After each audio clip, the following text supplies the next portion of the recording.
Good day to you. Any baseball fans out there? Anybody like a team? Special team? I'm the Phillies. I like the Phillies very much. Got my Phillies type shirt on. This is a shirt I bought after a Phillies game. It was a black market t-shirt bought in a parking lot. It has the vet here. You know the vet if you are an old Phillies fan like me. I watched them in the 1970s. And on the back of the shirt, this is really cool. It has the names of famous Phillies who have played over the decades. I'll turn around just so you can see what that looks like.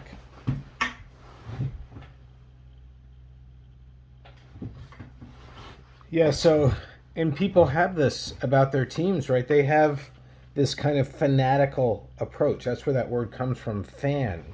It's a way of promoting a team, it's a way of giving a team public relations. It's a way for an organization, even if it's a baseball organization, to interact with different kinds of publics. That's a word that we're going to get to know today when we discuss our subject. And our subject is public relations today. We're taking on public relations. It's chapter 13 in our reading. We're getting real close to the end of the course, and we're taking on public relations, a very different side of mass media, just like advertising was a different side, not focusing so much on technology right now, focusing today on operations in a way. We're talking about how organizations interact with publics. And the chapter starts out with these crazy things that happen with the Tide Pod Challenge, and the problem that presented for Procter and Gamble, and how that was a nightmare for public relations because people getting poisoned by the Tide Pod Challenge and the danger to children especially. So PR itself has an uneven image in the United States. It has an uneven image in the United States. It's seen by some people as cleaning up a mess that can't really be cleaned up, like people eating Tide Pods is something that should never have happened, and you can't really put a positive spin on it. The PR is criticized for that. But at the same time, PR is a respected profession. In fact, our department, the Department of Communication, has a PR concentration, a public relations concentration. I'm very proud of it. It is the ethical side of that discipline. And in fact, PR is critical to industry, it's critical to government, and it's critical to nonprofit organizations like ESU, a nonprofit entity like ESU or other organizations that are in the educational type sector or the charitable sector. They rely on PR firms as well. So I've used that word public a couple times now. Let's define it. Public is a group of people who share a common set of interests. That's what a public is. So I'm in the public, if you want to look at it this way, of Phillies fans. And you may be in the public of Yankees fans. Or you may be in the public of Rangers fans if you're a different sport, different team.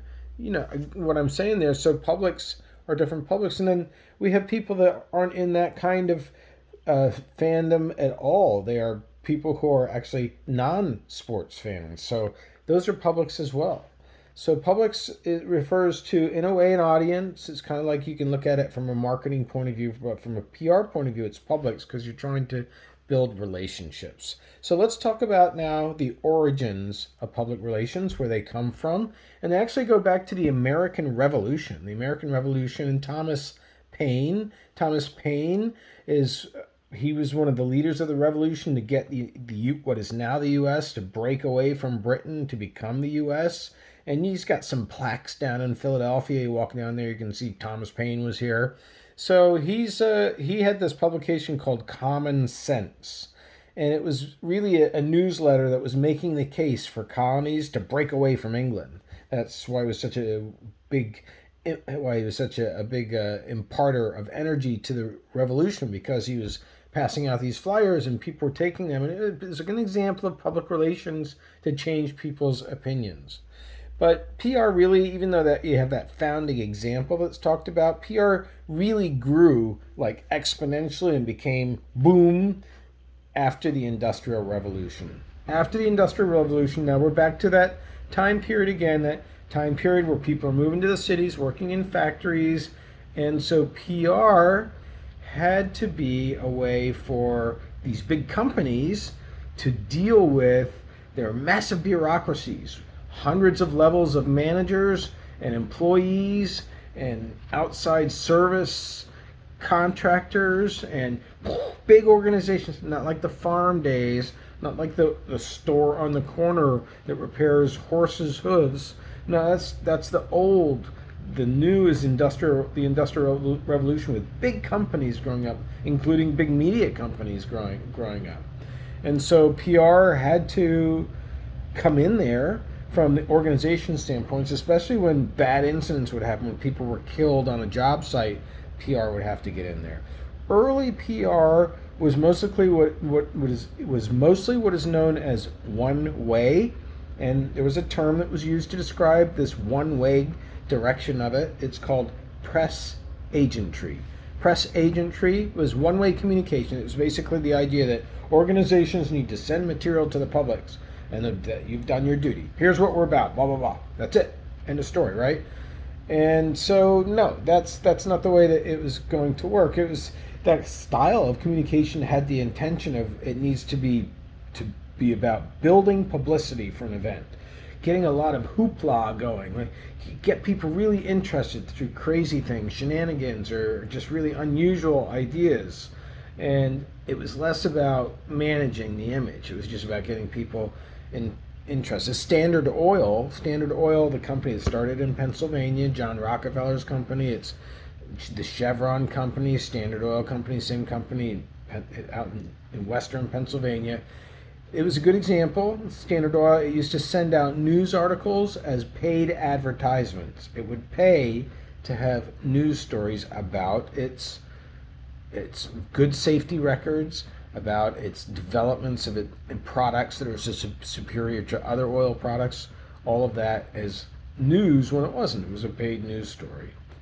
So let's go on now to talk about the beginnings of image management, because image management forced companies to change their approach to PR. So the first major users of this style of approach to PR, using an image, were the really big companies in the United States at that time, which were railroads. Railroads used to be the biggest companies in the United States. You can still see the vestiges of them, even though they've been taken apart. You can still see railroad tracks all over the United States, including here in Pennsylvania, or including here in my town, East Stroudsburg. There's supposed to be a train station coming back, and actually we may actually be on the cusp of infrastructure finally getting upgraded in the U.S. And I just have to say I've done a lot of traveling, and even when I go to Mexico, so a so-called developing country, the transportation system, the public transportation system is much nicer than what we have here in the United States in terms of the buses and everything. And certainly in Europe, jumping on beautiful trains is no problem at all. Very nice, going all over the place, very pleasant. We need to have that if we want to be like competitive with the rest of the world. But at any rate, when we're talking about the major users of public relations to try and have the image managed, it was these early railroads. And so what they did was actually kind of unethical. They used to bribe reporters and the press not to criticize their monopolies. They had monopolies. The Pennsylvania Railroad Company had a monopoly over the vast network. You want to take a train from here to there, a really important and big deal to do during that time period. Not everybody could afford a car. You got to pay this price that there's no competition for. So they bribed reporters and the press not to criticize it. They give them cash, the reporters, and they give them free travel passes. How about that? So, yeah. And later, utility companies and phone companies, they also use PR for image management. AT&T, that company that many of you have to get your cell phone service right now, the American Telegraph and Telephone Company, that's where that comes from. It actually used to require newspapers in which it ran ads for its service to only run positive stories about its actions. So here we have we go back away to authoritarianism, communism, all those philosophies we've talked about in this class. Here now we have an example embedded in our history of a corporate interest controlling news. Just think about that.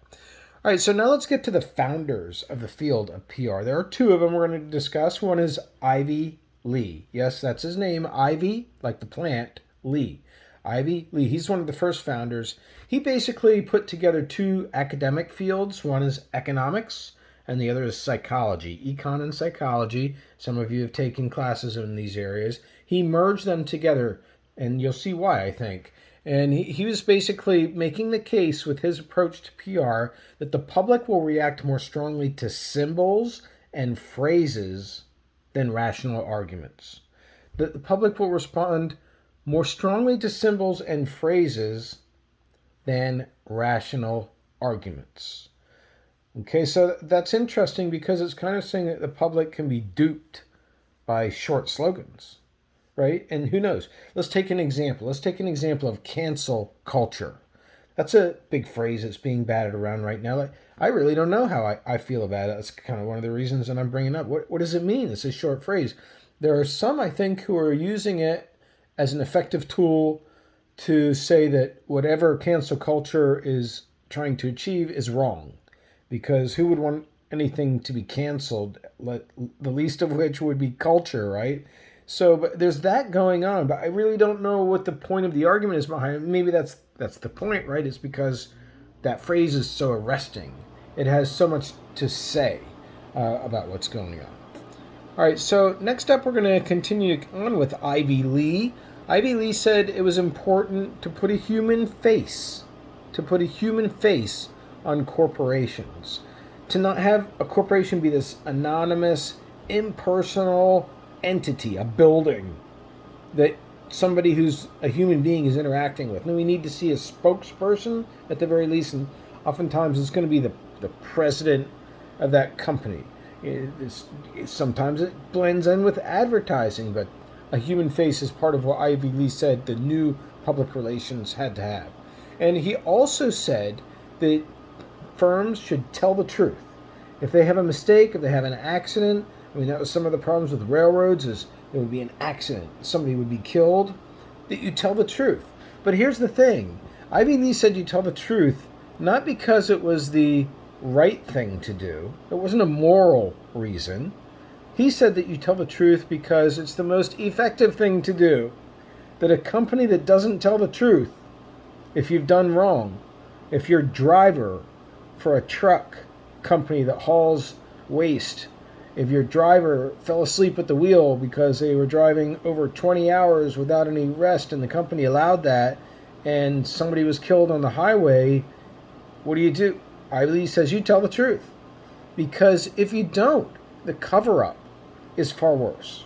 The cover-up is far worse if you don't tell the truth. So that was also a principle of Ivy Lee. And speaking of principles, he actually had a declaration of principles. He developed a document, Declaration of Principles, and you can read about it. You can Google them if you want. It's how you openly and honestly supply media, accurate information to the media. All right, so that's Ivy Lee. Now we're going to go on to the second founder, the co-founder, if you will, of public relations. His name was Edward Bernays. Edward Bernays, Bernays. Interestingly, to some people, he was the nephew of Sigmund Freud, one of the famous psychologists of all time, as both a thinker and a practitioner. Sigmund Freud's nephew there. He's the other founder, the co-founder, and he was the first to apply social science to public relations, specifically social science research techniques. He applied those using quantitative methods, using polling, using ways of gathering information that could compile into data. That's what he was doing. He called it engineering consent. Engineering consent, which I think is kind of cool. It's like you can get people to agree, but it's going to be a process that's like engineering. You have to get your structure in place. You have to make sure that you have everything precisely planned. That's what engineering means to me. And I think that's very interesting, but it's basically applying scientific principles to getting people to support ideas. And part of what his theories involved to engineer that consent was deliver news from credible or admired sources. Credible or admired sources. So I see Joe Namath. Do you know who Joe Namath is? I barely know who Joe Namath is. He wasn't in my time period, but I do know him. He was a famous quarterback for the New York Jets. He's constantly on television selling a reverse mortgage. A reverse mortgage is where, as I understand it, you start selling your home back to the bank by forfeiting the mortgage payment you normally pay, so that by the time that you expire or move out of the home, the bank just takes it and you have no more property. And that's a big thing for people to consider accepting, right? That certainly goes against what most people thought a home should be used for. And there's Joe Namath, the spokesperson. It's PR, of course, it's advertising, but it's PR as well. He's trying to reassure people because of his fame for winning a Super Bowl when his team, the New York Jets, was not favored to win that team. He was a hero, Joe Namath. So that's what that part of the discipline has to do. And also Edward Bernays thankfully established PR as a profession. That it was not something that was done on the side in a back room. It wasn't something that was necessarily part of a company. It could be a separate entity servicing many clients. It was a profession. It was an occupation, 9 to 5, benefits, and wearing clothes that indicate it's a professional occupation instead of this sleazy thing. He wrote two documents that lay out his ideas. One was called Crystallizing Public Opinion, 1923, Crystallizing Public Opinion. The other was Propaganda in 1928. And he said that overall the best way to persuade people is to deliver messages by credible sources. And isn't that what influencers are all about on YouTube today? The people that you know on YouTube that you follow, they're credible to you, and so therefore you are influenceable by them. That's what they're called, influencers. Now let's talk about World War I. World War I was a significant time period for public relations because the federal government really got into public relations. It was a tough period in the United States history because the U.S. in general had a population who did not want to go to war and get involved in World War I. That was for the Europeans. And so the federal government used PR to try and convince the public that, yes, the U.S. should go to war. It was in our interests. And so it was a major growth of PR because the government got involved. And they had a committee. It's called the CPI, the Committee on Public Information. It was supposed to build American support for the war. That's what it's supposed to do. And it used opinion leadership. Opinion leadership going way, way, way, way back in the course. Remember Paul Lazarsfeld and his gateway ideas, limited effects model. People in the middle are opinion leaders, and that's who are influencers. That's what you see right here. It's the idea that opinions from leaders matter to then get the general public to believe that the war is something that we should enter. And as part of this, President Woodrow Wilson, he was the first to start having regular press conferences. Prior to him in the presidency, you didn't have that, and that's part of public relations, hold regular press conferences. Various presidents have held them more or less. So PR does become a profession in the 1940s and the 1950s. That's when it becomes part of academic programs. So here at ESU, we have a public relations concentration. It's got several courses that you would take, including Intro to PR. It's got PR theory. It's got history of public relations. It's got workplace writing. It's got professional writing, PR. Those courses get people certified in a public relations area. We also have a student club, which anybody can join from any major, called the Public Relations Student Society of America. This is because PR became a profession in the 40s and 50s, and we didn't develop our program until about 15 years ago, but this is when universities started to offer university degrees. And this is where public opinion research, the kind of research that Bernays used, which I only alluded to, using surveys, crunching numbers, doing opinion polls, a public opinion poll like we have when people are running for office. How many people favor this president or this office holder? That's what we're talking about here. Universities got involved in that. A lot of classes held and statistics are doing those kinds of things because PR is becoming a profession. And also fueling the professionality of public relations is that television has come on the scene.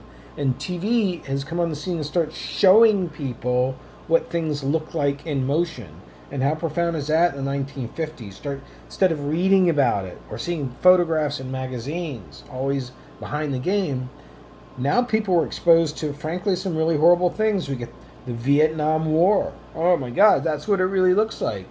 Student movements were all over the country, protests. Even East Stroudsburg University had protests where people went and marched outside the president's house in the 1960s.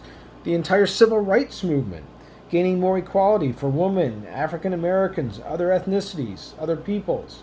Environmentalism, getting awareness about what certain practices are doing to the environment. Consumerism, the idea that purchasing things is going to bring happiness. Speaking of that, let's talk about the business. The business of public relations. PR is basically about managing an organization's image through planning, research, communication, and assessment. Those things need to be done, and they're done through three functions. Three functions of public relations. One is informing people. Press releases is a good example. If you're sending out press releases about something that your company is up to. Sanofi Pasteur is a pharmaceutical firm here in East Stroudsburg University. They send out press releases that this vaccine has just been increased in terms of the production numbers that are being targeted to people with this kind of flu. So informing is a function. A second function is persuading, trying to get people to change their attitudes or change their actions. And so companies in the past in particular that have had problems, you're going to be reading about them in the chapter. If you go through them, Tylenol's one of them. It's one I lived through, where they had cyanide poisoning and 7 people, I think it was 6 or 7 people died. And how do you recover from that? Who's ever going to trust a packaging where that happened? You don't know, right? You can't tell. It's a hard pill. They had to engineer comebacks, so persuading was a big part of that, and they are very successful. Persuading is a very important part of public relations. And then integrating. Integrating is an interesting dimension of public relations. It's where you're bringing together publics and institutions. That's what the PR function is supposed to do, like ESU. Like ESU, when they do this walk around the neighborhood before campus starts. Back before the pandemic, the president used to walk around the neighborhoods and say, hey, what do you think the ESU students here? And, they're generally very nice. The only thing I don't like is on the way home, they throw their trash over here. Sometimes they pee on my lawn. Okay, so what that's really doing is it's bringing the university community together with the neighborhood community. It's integrating, and that's what PR can do. It can get the two to start working together, or at least improve relations. So Bernays is the one who said that a two-way model of communication is necessary, not that old one-way, that press agentry model. A two-way. You need to have input that's coming back from the publics into the organization. And this is what's led us to the modern-day definition of public relations. What we think of today as PR is the management function. So that management function has to be managed that establishes and maintains mutually beneficial relationships between an organization and the publics on whom that organization's success depends. That's public relations. You can play that video back and forth if you want to, so I won't repeat it. You can also get the definition from the chapter. It's a long one, but it's you're trying to manage that mechanism within an organization that is having the organization interacting with various publics, like ESU, various publics. It's got students. That's a big public for ESU. It's got people like me, professors. That's a totally different public than students. I have different needs for parking, for facilities on campus. You have parents of students. They have different needs, safety needs for their students, safety assurances, financial needs, financial assistance. You've got the neighborhood people I talked about. You got lots of different publics. That's why we have public relations. You got to help an organization manage all those. And actually, Bernays saw public relations as providing a public good. Providing a public good because it helps society function. When we know, when really big organizations, it can have a big influence on lots of people. When those organizations can be influenced, it's better for all of us.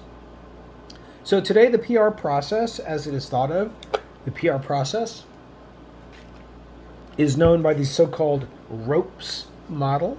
The ROPES model, R-O-P-E-S. The ROPES model is research, objectives, programming, evaluation, stewardship. Research is finding out the problems or issues an organization is facing. Objectives are setting objectives that you can measure later on. Like when you play golf, you want to be at least an 84 or less. That's an objective, right? If you're a golfer, you know what I'm saying there. Programming is planning activities to carry out those those objectives. To the objectives have been set. Now you have to have a way to get there, and then evaluation is testing messages before you're using them, and then once you do, monitoring them, and then measuring your results. You're mentioning on a radio program, in an advertisement, if you mention that you heard on the radio show that there's a discount being offered at the tire store, you can measure that when they go into the tire store. And it's advertising, but again, it's also public relations. And the last one is stewardship, and that's maintaining those relationships that you've set up between companies in the community. Companies, the marijuana industry has had to argue very hard to get into a neighborhood, and it's done that effectively by arguing that it's actually safer to have a marijuana dispensary in your neighborhood because there are more security cameras. Security cameras have caught people. Marijuana organizations are very tightly run, according to Pennsylvania state regulations. So public relations involves stewardship, keeping relations between communities and organizations in the best possible light. So now let's recircle back to talk about publics in a different way. We can look at publics also in terms of internal publics and external publics. Internal and external. Internal publics are those people who work with or volunteer for or who have family within an organization. So ESU, my wife's a professor there, my son is a student there, my daughter has been a student there, my mom has taken a class, she's 91, it was an extended learning class for people just volunteering. So ESU's got a lot of people in my position, not quite with that many, but a lot of people who are intertwined with ESU. It's an internal community, and just really anybody who works here is part of that community, no matter what you're doing. And students, of course, a big factor in that, but also custodians, also administrators, the president, athletes, of course. That's an internal public. But then there are external publics. External publics are those people who are external to an organization. And because of that, media relations play a big role. Media relations between the organization and the media, including legacy media and also social media. Social media, both of them coming into focus when you're trying to have external relations, because your organization, ESU, in this particular case of this particular example, is constantly needing to manage what goes on. There have been great news stories coming out of ESU, like we're finally getting the technology to reopen our planetarium. Did you know we have a planetarium? That's really cool. It's a great place to go look at astronomy concepts, and we have 2 classes in astronomy. But then we've also had horrific situations, like when a former vice president was accused of sexual harassment and he was dismissed from his position, and there was a huge lawsuit. So there's good things and bad things that need to be managed, and that's why you need the news media to be on top of things. That's why our university relations department has contacts with TV, radio, newspapers right in this area. They know the reporters by first name. University relations tries to manage what gets sent out on behalf of ESU to these places so that the message is controlled. It's an external public. Now let's move on to talk about crisis communication. In particular, crisis communication, nothing tests an organization like a crisis. If you're an airline, your ultimate nightmare is for an airplane to go down and people to be killed. It's the people who's killed is the ultimate nightmare, obviously, as well. And so crisis communication, which was first studied by Ivy Lee. Ivy Lee is the first person to talk about crisis communication. That's where he came up with saying, you got to tell the truth. You got to tell the truth. But there are various principles of crisis communication that are involved in PR today, including being prepared, having a crisis plan before the crisis happens so that you're ready to go. Being honest, we've discussed that earlier. Cover-ups are worse than the original problem. Apologize, and when you do mean it, don't come off as sounding fake. Move very quickly. You don't have any time to respond in the social media age. You got to get messages out right away. No 24 hours, definitely. And communicate with the media as well as the stakeholders, the people who may own stock in your company, the people who are on boards, advisory boards. So you got a lot to manage. There's some really great examples of terrible situations that you can read about in the book on Tylenol's one that's in there. The Exxon Valdez oil spill, that's described in there, versus how BP, which was another company, British Petroleum, that had an oil spill, how those two are compared in the chapter. And even think about the owner of the Florida condominium that collapsed and what they're facing. PR has gone online, of course, and that's been a very interesting development for PR. It's both a friend and an enemy now, the internet is. And that's what the book says anyhow. And the internet can make things go drastically wrong is when bad viral news gets out there. You know, if you have a burger and somebody says, oh, we have video of an employee who was rubbing it in his nose and then spitting on it, and that's happened, right? You can read about that story in the chapter. How do you control that kind of thing? Versus also using the internet to get directly to the public. It's not having to use a television station to get your company, Johnson & Johnson, making baby powder. We've got to get people thinking that this is really a great thing for our baby. How does you do that if you have to only get to people through watching television? Well, the internet changed all that. Average person's online, now it becomes a question of searching, etc. So it's given the publics and it's giving companies, both of them, new tools to find out information from the companies, from the organizations, and also it's given companies new tools to try and control what publics are saying about them. Social media in particular are playing a big role in this new interactivity on the internet. Technology and platforms are always changing, so as soon as you figure out, oh, we got Facebook, we're set. No, you don't. You got to deal with the latest development that's going on Instagram. We got to deal with the latest development on Twitter or whatever new platform is. It's a moving target situation. But the interaction also can lead to interaction with news media. If social media blow up for you, good or bad, then legacy media take notice, and legacy media then expand the message. Snowballs. So there's a couple examples of good and bad in there on Kraft cheese. There's a case study in there, and Domino's Pizza. You can read about that as well. One of the leading PR firm coordinators, directors, I should say, he's a CEO. His name is Richard Levick. He's of strategic communication.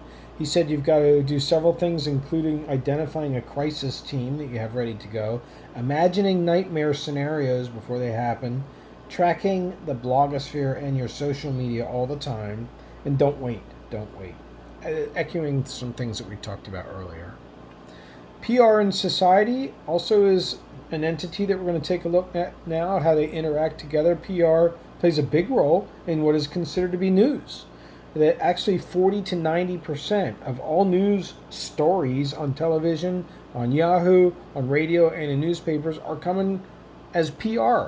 Companies releasing press releases, and that's because media companies, journalists, they're looking for ideas for news all the time. They have limited resources, limited time. If something comes in through the door that this Coca-Cola has announced a new 0-calorie soda, they might consider running it. So PR blends in with advertising. It affects news in general very, very much. PR is also integral to how the government operates. The government is a big practitioner of PR, trying to promote and sometimes control what goes on. Damage control is something that happens when the government is asleep behind the wheel with immigration right now. For example, that's like government's trying to control damage control about that.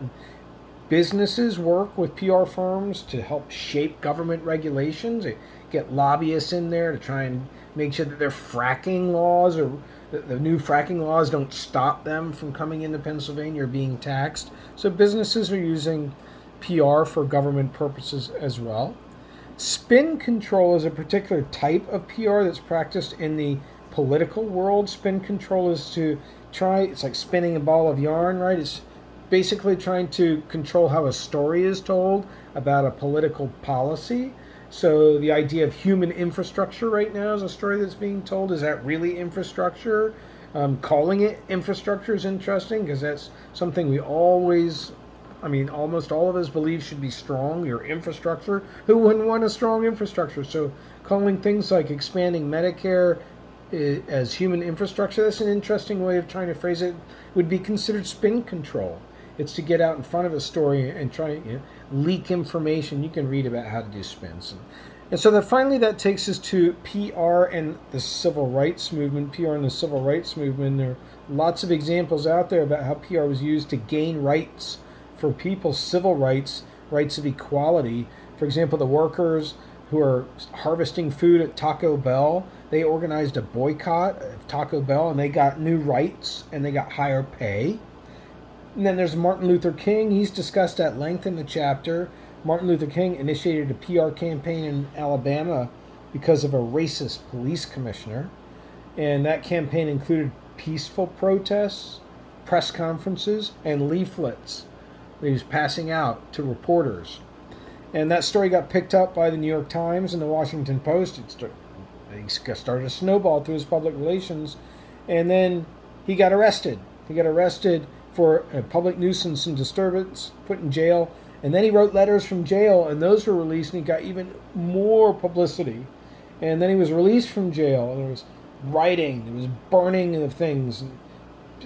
But what happened was he successfully achieved what he wanted to achieve, which was the businesses in Alabama took down the signs that said colored versus white. Yeah, those signs were outside of restrooms and drinking fountains. And African Americans were also allowed for the first time to sit at lunch counters and ride buses with white people. That was not allowed. And his tactics, very successful considering the odds that he was up against at that time. Athletes today, they still follow similar tactics. The BLM movement, taking a knee, you can still see some of Martin Luther King principles in those attempts at public relations to effect change for civil rights. So there you have it. That wraps up the field and our chapter on public relations. Have a great day.